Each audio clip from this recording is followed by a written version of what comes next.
Tu belo to whakalolelole Kehe ta mama kai tahani e pule Koe pule a pele tania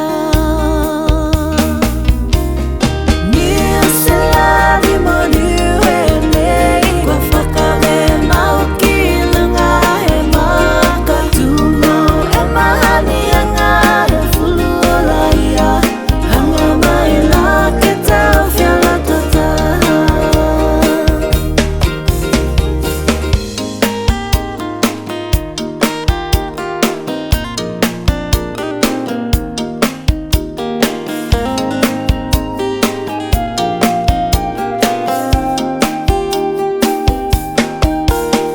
Whakalangi mai e uha I lunga he tau